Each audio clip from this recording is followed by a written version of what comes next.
Hi, welcome. My name is Rosa Cisneros, and I am an architectural designer, and I am the host of Surviving Your ADU. Today, we're going to talk about what is an ADU. So please stay with us. It's going to be very interesting.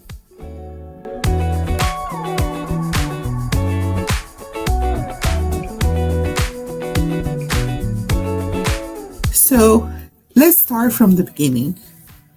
What is an ADU?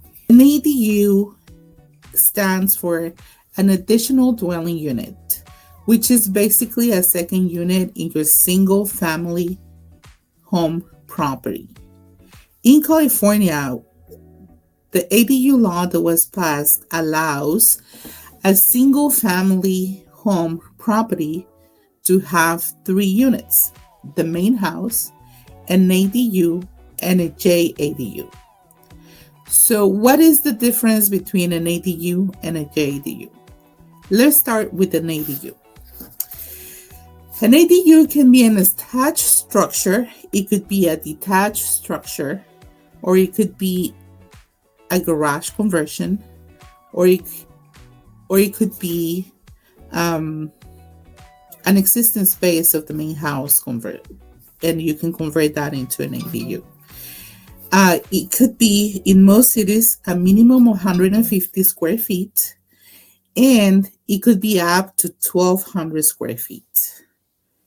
What do I mean when I say an attached structure?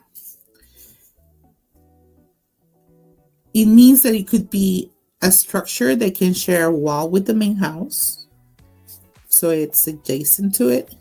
It could be a second floor addition, so it could be on top of the main house.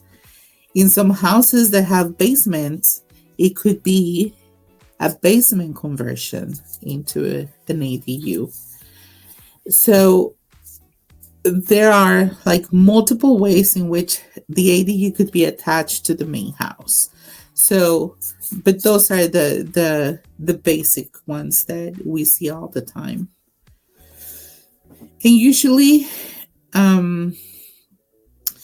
the ADUs are, like I said, it's between the minimum is 150 square feet and the maximum is 1,200 square feet. What determines the size of an ADU? In most cases, the zoning of your lot will determine the size of the ADU. Although most cities in California have now incorporated the ADU law into their municipal codes, there are still areas in which a lot of cities are still trying to figure that out. And they have some guidelines, and they have incorporated those into like a sheet where, most cities will give you this ADU requirements or guidelines for you to design your ADU.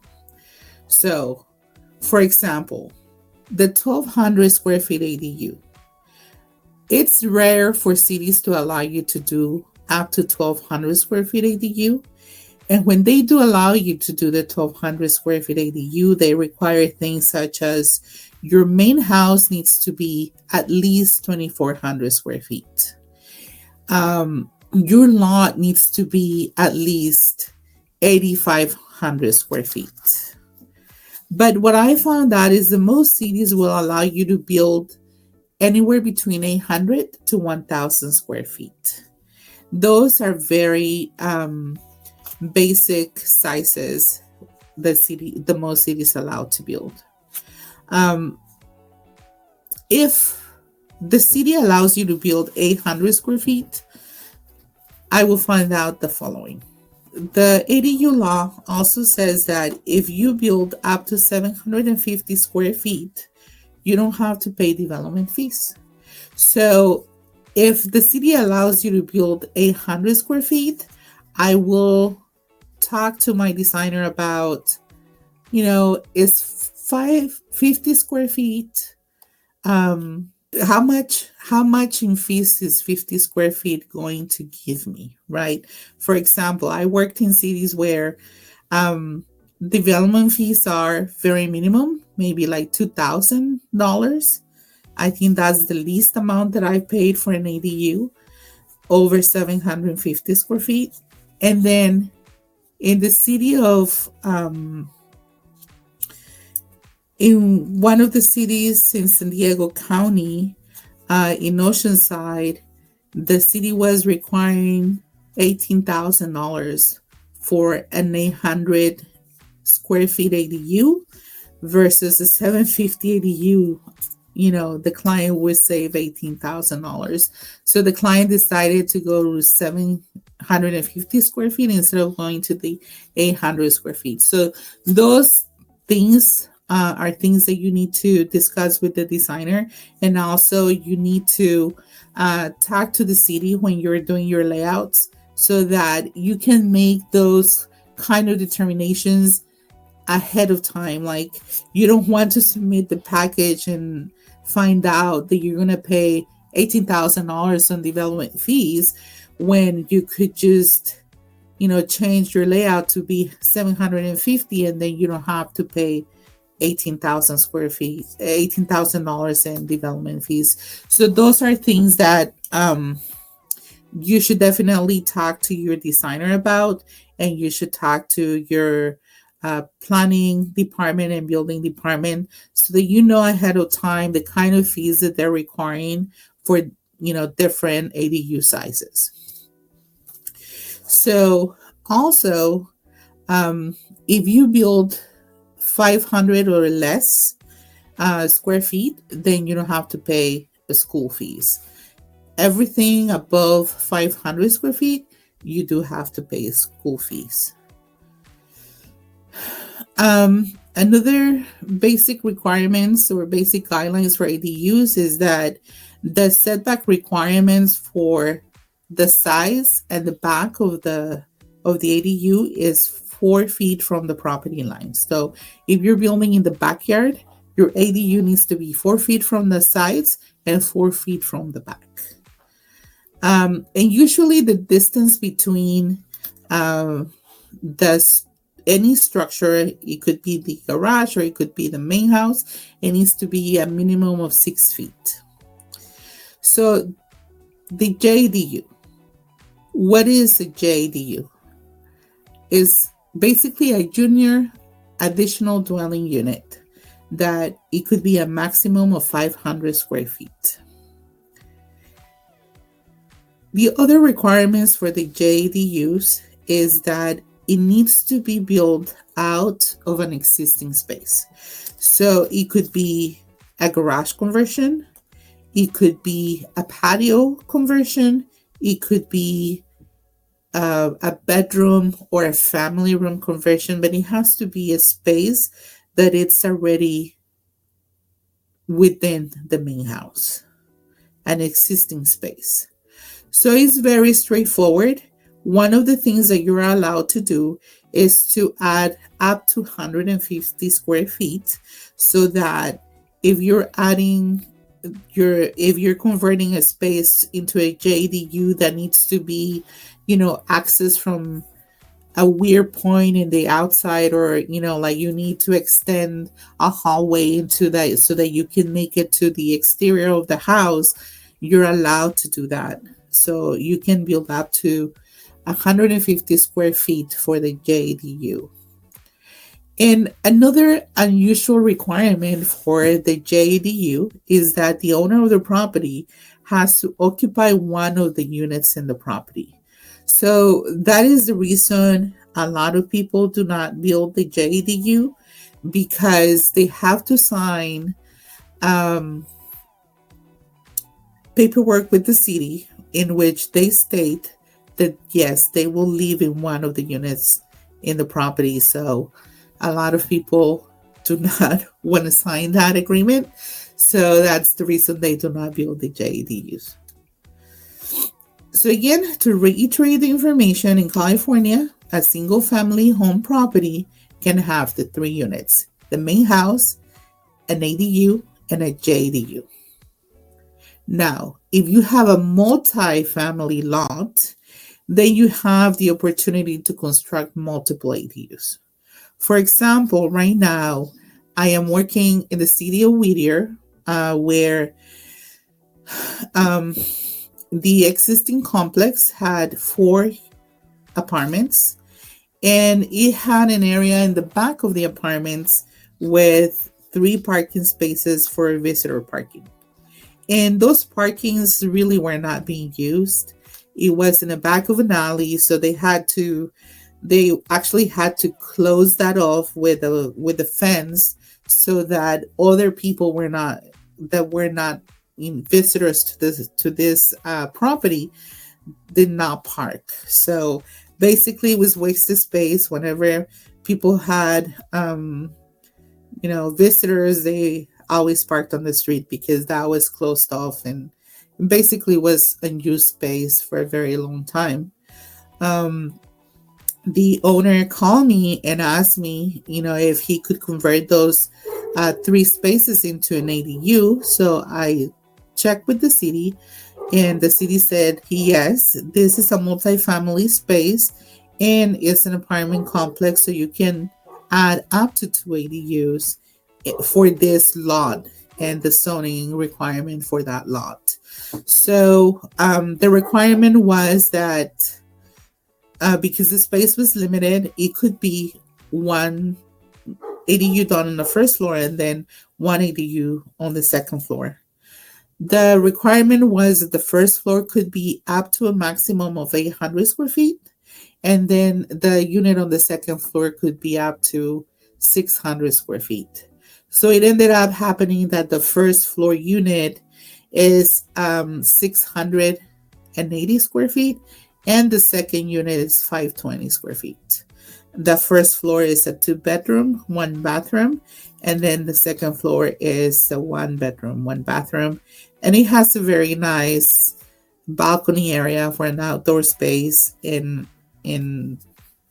it's going to be pretty. I think it's going to be very nice. And I think that's one of the things that I talked to my client when we were doing the layouts for the ADUs. The second floor, we could have done it up to like 580 square feet, and we could easily had fit two bedrooms, one bathroom for that unit. But he decided that he didn't want to cram too many bedrooms in the space, and he wanted it to be more open and have better space for the unit. And he thought maybe I could rent this to a couple, and then the space is very nice. So he was thinking more of long-term tenants instead of short-term tenants. I know a lot of people go back and forth into discussing the longevity of the contracts that they have for rental units, but I think he's been in this business for like 20 years, and you know he decided to go that route. So I think it was a good decision from him. It's the space is very nice. It doesn't feel cramped, and it also gives him the ability to have more space for parking, for the second floor unit as well. So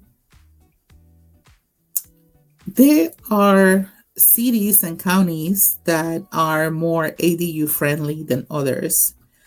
Why? I'm not sure, but I know that at least in Orange County, the beach cities have been fighting the ADU law with the state of California because these areas are already very cramped. They have a lot of parking issues, and it's just the usual city and along the beach. Everybody wants to live on the beach, so it's already cramped as it is in some areas, and adding ADUs and additional parking spaces, or in some cases, the ADUs do not need to comply with parking requirements.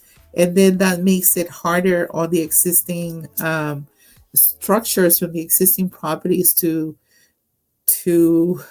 coexist with ADUs. So I think that's the reason why a lot of these cities are fighting the ADU law. Um, but then there's cities like San Diego where they're very friendly. They're very ADU friendly. I think that's the most ADU friendly city that I know, at the least in Southern California. Um, I was working with a couple that own a multifamily lot in the city of San Diego. Strangely, they only had, it was their house for a very long time, but then they were renting it for like more than 10 years, but it only had one single family home, and it was a multi-family lot. So they decided that, it was time to develop that property, and they wanted to know, what was the best way to go about it. All the other, you know, lots around that area have apartments. So at first they thought, we just want to develop this into an apartment complex property. So when I called the city and actually went to the city to discuss this project with the planner, I found out that if they wanted to convert this into an apartment property, they had to pay a lot of development fees. But if they went the ADU route, they didn't have to pay any development fees, which was very strange to me to find this out, but that's what it was. Also, what we find out was that if they wanted to keep the existing single family home, they could do up to 6 units. But if they were willing to provide some low income family housing, I believe it was 20% of the total amount of units, or 5% of the total amount of units, they could build up to 22 ADUs. And it was crazy. You could build up to 22 ADUs if you provide some income, low income family, and you don't have to pay development fees. It was completely caught me by surprise, because I didn't know that the city of San Diego was this ADU friendly.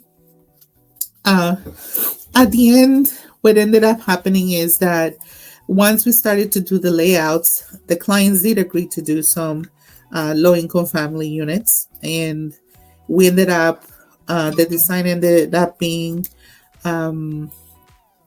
total of 16 ADUs, because they wanted to provide parking spaces. They wanted to provide, they didn't want the units to feel cramped. They wanted it to look uh, and feel good. They wanted to provide parking spaces because the apartment units around them were not providing parking spaces for their tenants. So it was already like a fight for parking spaces in the streets and in the parking spaces provided by the city. They didn't want it to, their tenants to be competing with them for a parking space. So they decided they wanted to provide parking spaces for their tenants. And at the end, I think that was a very wise decision, because that probably put them at a competitive advantage over the other apartments in that area, because they're providing parking space. And that's the other side of the coin, right? If just because you can do it, it doesn't mean that you should do it, right? I think when you own a property, you want your property value to go up instead of going down. And I think that's one of the concerns about ADUs, and people building a lot of ADUs in neighborhoods. I think you need to think about your neighborhood. How are you contributing in a positive way to make your neighborhood property values go up instead of property values go down? And I think that as owners of properties, that's a responsibility that you have to think about when you want to do ADUs, especially if there's like unlimited number of ADUs that you can build. I think you need to discern that information and talk to your designer and have multiple scenarios and multiple layouts of what would be the best decision for you and your project in your property. And I think, those are conversations that you definitely need to have. Um, as designers, I think architects, architectural designers, we shape the environment around us, we shape our neighborhoods, and we should always think about that. What is the impact that we're having in these neighborhoods? Um, for me, I like to beautify the environments that I worked on.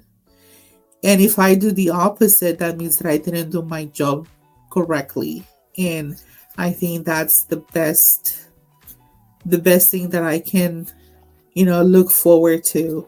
I want to build beautiful things and beautiful spaces, and that should reflect on the way that people use the space, and the people that, live in those neighborhoods should feel that. And I think that's a very good way to make sure that property values in those neighborhoods continue to go up instead of going down. So that is it. That is our podcast for today. I hope that you did learn what is an ADU, what is a JDU, what are your options. Again, thank you for watching, and remember, you can, if you have any questions, if you have any comments, you can go to my website at rosacompany.com, or you can go to our social media, Facebook and Instagram, YouTube, and send us a message through there. Thank you again. Thank you for watching Surviving Your ADU. Bye.